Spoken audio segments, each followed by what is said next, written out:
భారత క్రికెట్ జట్టు head coach గా గౌతమ్ గంభీర్ వరుస విజయాలతో దూసుకుపోతున్నారు.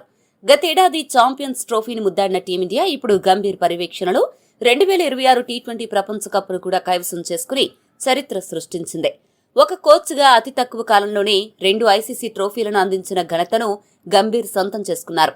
ఈ విజయాలతో దేశవ్యాప్తంగా ప్రశంసలు వెల్లువెత్తుతున్న తరుణంలో టీమిండియా మాజీ కెప్టెన్ సౌరవ్ గంగూలీ ఆసక్తికర వ్యాఖ్యలు చేశారు. గంభీర్ సాధించిన విజయాలను అభినందిస్తూనే భవిష్యత్తులో ఎదురు కాబోయే సవాళ్లపై గంగూలీ అతన్ని అప్రమత్తం చేశారు. గంగూలీ ఏమన్నాడంటే, గంభీర్ అద్భుతమైన కోచ్, అందులో ఎటువంటి అనుమానం లేదు. బోర్డర్ గవాస్కర్ ట్రోఫీ సమయం నుండే నేను గంభీర్కు మద్దతుగా ఉన్నాను. అతనికి తగినంత సమయం ఇవ్వాలని కోరాను.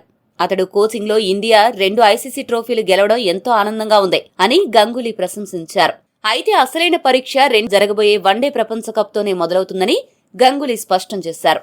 కేవలం టీ20 విజయాలతోనే గొప్ప కోచ్ అనిపించుకుంటే సరిపోదని, దక్షిణాఫ్రికా వంటి కఠినమైన పిచ్చులపై జరిగే 50 ఓవర్ల వరల్డ్ కప్ లో జట్టును గెలిపించినప్పుడే గంభీర్ ప్రతిభకు నిజమైన గుర్తింపు దక్కుతుందని ఆయన అభిప్రాయపడ్డారు.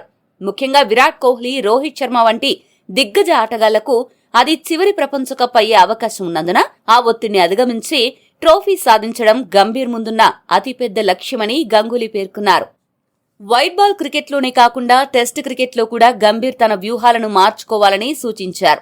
టెస్ట్ క్రికెట్లో గంభీర్ ఇంకా ఆటగాళ్లను సరైన రీతిలో సన్నద్ధం చేయాలని, ఇంకా టెస్ట్ క్రికెట్కు సరిపోయే కూర్పు పూర్తి స్థాయిలో జరగలేదని, ఆ పని కూడా గంభీర్ పూర్తి చేస్తాడని గంగూలీ ఆశాభావం వ్యక్తం చేశాడు. వన్డే క్రికెట్, టెస్ట్ క్రికెట్లో గంభీర్ ట్రోఫీలను అందిస్తే అప్పుడు గంభీర్ ఒక పరిపూర్ణమైన మరియు గొప్ప కోచ్గా చరిత్రలో నిలిచిపోతారని ఆయన విశ్లేషించారు.